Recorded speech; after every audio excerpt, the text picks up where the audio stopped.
Y'all remember back in the day when the Fox network just started up and had all these black shows on there, just to name a couple, Martin, and had Living Single, and once the network got to the point to where it didn't need those shows anymore, it dropped them.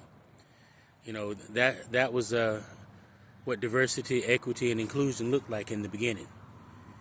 We're all for it until we get what it is that we need, until we get our foot in the door. And then once we get our foot in the door, then we don't need that anymore. That's why these businesses are getting rid of DEI.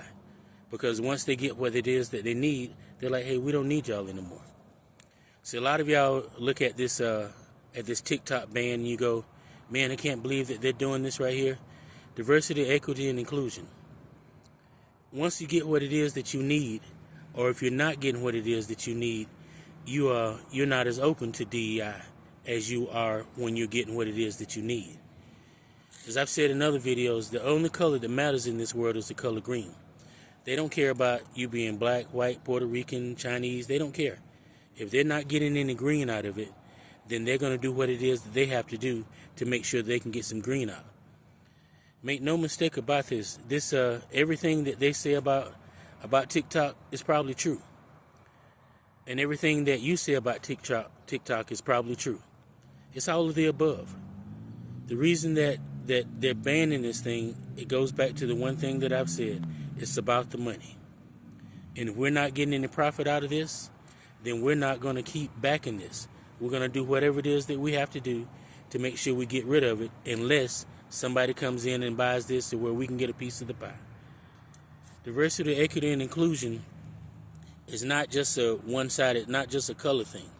So a lot of people think that, hey, man, I don't care about what they're doing over here because that doesn't affect me until it does. And once it does, then you're like, hey, I can't believe they're doing this to us. You thought you were the exception. There ain't nothing special about any of us that they won't screw us on a daily basis. It just may take a little while before it gets to you. But make no mistake about it, you will get screwed eventually. So when you say that I'm not going to fight for this person's rights over here because they're not talking about me, it's just a matter of time before they get to you. See, I see a lot of you on here, y'all are enthused, y'all are excited. Hey man, we're going to need to make sure that we vote these people out in 2 years. That enthusiasm that you have, that excitement that you got, that anger, that vitriol that you have, where was that on November the 5th? Because 177 million people on TikTok. If 177 million people had went out and voted the way they should have voted, we wouldn't be where we're at right now. If 177 million people had done what they needed to do, all of us would be getting a piece of the pie, not just part of us. So, and those of you out there marching in them streets, you should have been marching down to the polls before we got to the point that we're at now. So that excitement that you had, where was that at on November the 5th?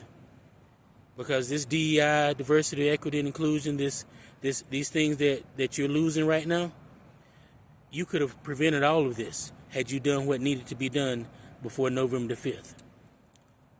I'm just saying, have a good day.